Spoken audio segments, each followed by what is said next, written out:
जी नमस्कार, कैसन बानी रहुआ सब। उम्मीद करतनी अच्छा हो। कब इहे नु तुलु चाहत रहा कि पावर स्टार पवन सिंह के शूट पर पावर स्टार पवन सिंह के संगे ज्योति सिंह घूमस, इहे नु तब भैया ई हो गइल बा।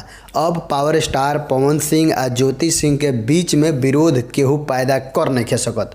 काहे कि पवन सिंह ज्योति सिंह दोनों जना जान गइल बालो कि कहीं ना कहीं पावर स्टार पवन सिंह ज्योति सिंह के बीच में के संबंध में तीसर केहू ढूक के वो संबंध के खराब करे के चाहता, जौना के वजह से वो लोग दोनों जना में आपसी विवाद हो जाता। वह सबके पता होई कि पावर स्टार पवन सिंह हर मुद्दा पर बोले लेना, आ ज्योति सिंह के जैसे कोनो भी औरत बाड़ी उनकर मन बहुत जल्दी बहक जाला, चाहे बहुत जल्दी केहू कोनो बात कहिनू ओई में मतलब मान ली हैं गलत हो गए चाहे सही हो गए।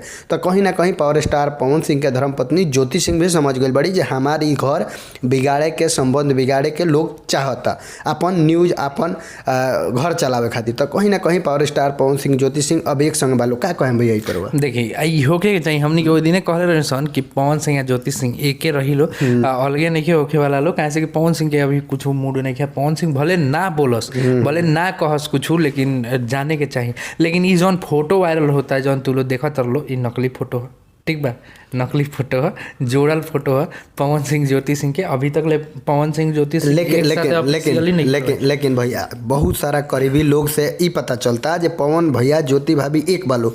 पवन सिंह समझैले बड़े, फोन करके समझैले भी बड़े कि थोड़ा सा अनबन होते रहता है, बीच में कोई रहता है तो भाई किसी बात से नाराजगी होती है, कोई अपने समझ लीजिए मनिए के केहू से नाराजगी रहला तो करना मैसेज देखेला आदमी ना फोन देखेला का। देखिए मेन बात ई बवे कि एक और बात कहल जाता जैसे कि छोटू बाबा पवन सिंह के हमेशा छाया के तरह बन के रहेला संगे।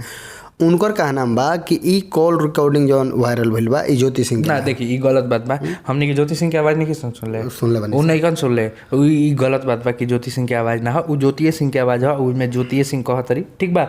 लेकिन एजा जे भी तीसर माजा लेवे वाला रहल, ठीक बा, उनकरा लोग के कहीं ना कहीं अब दाल नहीं गले वाला, कहीं ना कहीं वो सब लोग के दुकान बंद होके वाला बहुत जल्दी। पावर स्टार बहुत एगो बड़का गाना पवन सिंह लेके आवत रहन, ठीक बा, ओही में के ई जौन बा कि सुटवा है ओइमें ज्योति सिंह के काट के लगा दियल बा। टी सीरीज से गाना बहुत जबरदस्त आवता, बहुत अच्छा आवता देवी गीत। तो भाई कहीं ना कहीं पावर स्टार पवन सिंह के जब टी सीरीज से गाना होता तो ये बहुत बेहतरीन हुई या बहुत बड़ा गाना हुई। बाकी वीडियो के ज़्यादा से ज़्यादा शेयर करी।